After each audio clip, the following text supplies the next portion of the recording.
Paul stood at the edge of the village of Klausenberg, the chill of the evening air biting through his coat. The moon hung low, casting an eerie glow over the cobbled streets and ancient stone buildings. He had returned from Castle Dracula with a heavy heart, knowing that the vampire lord had risen again, thirsting for vengeance upon the townspeople who had dared to defy him. In the tavern where he sought refuge, whispers of fear and despair filled the air. The once bustling hub of Klausenberg was now gripped by a pall of dread, each shadow hiding the possibility of a lurking horror. Paul knew he couldn't face Dracula alone. The creature's power was too great, its evil too ancient. As he nursed a mug of ale, trying to drown his thoughts in its bitter warmth, a familiar figure approached him. It was Father Janus, the village priest known for his unwavering faith and deep knowledge of the supernatural. "Oh," Father Janus greeted him with a solemn nod. "I sensed your return. The darkness that looms over Klausenberg has grown stronger. Tell me, what did you find at Castle Dracula?" Paul recounted his harrowing journey to the priest, the desecrated chapel, the lingering stench of death, and the sight of Dracula himself, revived and thirsting for blood. Father Janus listened intently, his expression growing graver with each word. "We are facing an ancient evil, Father," Paul concluded. "Dracula has returned, and he won't stop until he has claimed every soul in Klausenberg." Father Janus nodded thoughtfully, his mind already racing with prayers and ancient rites long forgotten by the world. "You did well to come to me, Paul. Together, we may yet have a chance to stop him." The decision was made that very night. With the dawn approaching, Paul and Father Janus retreated to the small rectory where the priest resided. It was a modest building, tucked away amidst ancient oaks that whispered secrets of forgotten battles against the forces of darkness. Inside, the air was thick with the scent of incense and old books, the flickering candles casting dancing shadows upon the worn wooden floors. Father Janus led Paul to a small study lined with shelves of ancient manuscripts and religious artifacts. "We must act swiftly," Father Janus began, his voice steady despite the gravity of their situation. "Dracula draws strength from the fear and despair he instills in the hearts of the people. We must find a way to turn that fear against him." Paul nodded, his own resolve hardening with each passing moment. "What do we need to do, Father?" Father Janus gestured towards a large oak desk where a weathered leather-bound book lay open. "This is the Liber Vampire," he explained, his fingers tracing the faded script upon its pages. "It contains rituals and incantations that can weaken a vampire's hold upon the living. We will need to prepare ourselves for a confrontation with Dracula, armed with both faith and knowledge." For the next few hours, they pored over the ancient texts, deciphering the arcane symbols and prayers that would form the core of their plan. Father Janus taught Paul the rituals of purification and protection, blessing crosses and holy water to be used as weapons against the unholy. As the first light of dawn crept over the horizon, they finalized their plan. They would venture to Castle Dracula under the cover of night, armed with crosses, stakes, and the unwavering faith that had sustained them thus far. Their mission was clear: confront Dracula in his lair and put an end to his reign of terror once and for all. The journey to Castle Dracula was fraught with tension and uncertainty. They traveled through winding paths and dense forests, the night alive with the sounds of nocturnal creatures. The castle loomed ahead, a dark silhouette against the pale moonlit sky, its ancient stones whispering of centuries-old secrets.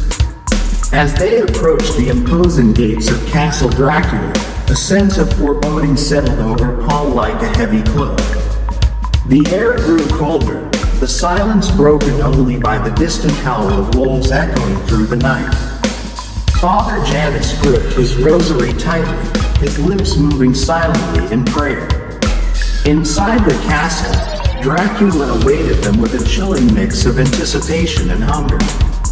His eyes glowed like coals in the darkness, his pale visage twisted into a mocking smile. He stood before them, a figure of malevolent power and ancient malice. "So, you have come to challenge me," Dracula hissed, his voice echoing through the cavernous hall. "Fools, you cannot hope to defeat me." Father Janus stepped forward, holding aloft a cross adorned with silver and gold. "In the name of God, I command you to release this town from your grip, demon." Dracula recoiled from the holy symbol, his form writhing in agony as the sacred power burned through his undead flesh. He let out a guttural scream, the sound reverberating off the walls like a thunderclap. Paul seized the opportunity, brandishing a wooden stake that Father Janus had blessed with holy water. With a cry of determination, he lunged at Dracula, driving the stake deep into the vampire's heart. Dracula's screams intensified, his monstrous visage contorting in pain and rage. But Paul did not falter. With every ounce of strength he possessed, he drove the stake deeper until finally, with a final shudder, Count Dracula collapsed to the ground in a heap of dust and bones. The silence that followed was deafening, broken only by the faint sound of Father Janus' prayers echoing through the hall. Paul stood over the remains of Count Dracula, his heart pounding in his chest as he realized the magnitude of what they had accomplished. "It is done," Father Janus said quietly, crossing himself as he surveyed the scene before him. "Count Dracula has been defeated." Paul nodded, a sense of relief washing over him like a warm tide. The town of Klausenberg was finally free from the shadow of the vampire lord, thanks to their courage and faith. As they made their way back through the silent streets of Klausenberg, the first rays of dawn began to break across the horizon. The sky turned from black to deep blue, a promise of new beginnings and a future free from fear. And so, Paul and Father Janus returned to the rectory, their hearts heavy yet full of hope. The battle against evil was never truly over, but on that fateful night, they had emerged victorious against the darkest of foes. As the sun rose higher in the sky, casting its warm embrace upon the town of Klausenberg, the people awakened to a new day, unaware of the heroism that had transpired in the shadows. But Paul and Father Janus knew the truth, and they would carry the memory of their triumph in their hearts forevermore.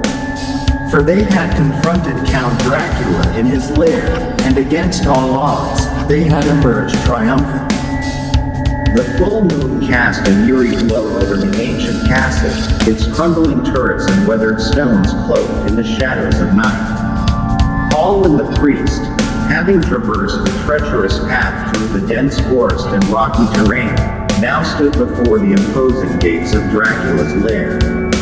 The journey had been arduous, filled with dangers both natural and supernatural, but their resolve was unshaken. They knew that to save Maria and the townsfolk from Dracula's reign of terror, they had to confront the vampire lord in his stronghold. The priest clutched his crucifix tightly, his faith a beacon of hope in the darkness. Paul, armed with a wooden stake and a silver dagger, felt the weight of his mission pressing upon him. They exchanged a determined glance, then pushed open the heavy gates, which creaked ominously on their rusted hinges. The castle's interior was a labyrinth of dimly lit corridors and grand, but decayed, chambers. The air was thick with the scent of decay and the palpable presence of malevolence. As they navigated the winding passages, every shadow seemed to rhyme with hidden threats, and every gust of wind whispered sinister promises. At last, they reached the grand hall, a vast space dominated by a towering throne of black stone. Sitting upon it, draped in flowing black robes, was Dracula. His eyes glowed a sinister red, and a cruel smile played upon his lips as he regarded the intruders. Maria was there too, bound and unconscious, her lifeless form a stark contrast to the vampire's malevolent vitality. "Welcome," Dracula intoned, his voice a silky purr that sent shivers down their spines. "I have been expecting you." Paul stepped forward, his grip tightening around the stake. "Let her go, Dracula. This ends tonight." Dracula laughed, a sound devoid of warmth. "You are brave, young man. Foolishly brave. Do you truly believe you can defeat me?" Without waiting for an answer, Dracula rose from his throne, his movements graceful and predatory. The battle was on. Paul lunged at Dracula with the stake, but the vampire lord moved with supernatural speed, sidestepping the attack with ease. Dracula's hand shot out, catching Paul by the throat and lifting him off the ground. Paul struggled, gasping for breath, his vision darkening at the edges. The priest, seeing Paul in peril, raised his crucifix and began to chant prayers of exorcism. The holy words filled the air, their power palpable. Dracula hissed, releasing Paul and recoiling from the crucifix's light. Paul fell to the ground, coughing and clutching his throat. "You dare invoke your false god against me?" Dracula snarled, his eyes blazing with fury. "You will pay for your insolence." Drawing upon all his strength, Paul got to his feet and charged at Dracula once more. This time, he aimed for the vampire's heart, thrusting the stake forward with all his might. The priest continued his chants, the crucifix glowing ever brighter. Dracula, weakened by the holy light, could not evade the attack completely. The stake pierced his chest, and he let out a roar of pain and rage. But it was not a mortal wound.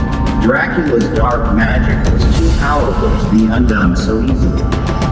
Seizing his chance, Paul grabbed the silver dagger and plunged it into Dracula's heart. The vampire screamed, a sound that echoed through the castle like the wail of 1,000 tormented souls. His body convulsed, his form twisting and writhing as the holy silver burned him from the inside out. The priest approached, holding the crucifix high. "In the name of the Father, the Son, and the Holy Spirit, I banish you from this world, Dracula. Your reign of terror is over." With a final, earth-shattering cry, Dracula's body disintegrated into ashes. Scattered by an unseen wind, the oppressive darkness that had filled the castle lifted, replaced by an almost tangible sense of relief. Paul rushed to Maria's side, cutting her bonds and freeing her gently. Her eyes fluttered open, and she looked up at him with a weak smile. "Paul, you did it. We did it," Paul corrected, glancing at the priest with gratitude. "We couldn't have done it without you." The priest nodded, his face weary but relieved. "The Lord was with us tonight. Now, let us leave this place and return to the village." As they made their way out of the castle, the first light of dawn began to break over the horizon. The nightmare was over. Dracula was defeated, and the village could finally breathe freely once more. Paul and Maria walked hand in hand, their hearts light with the promise of a brighter future.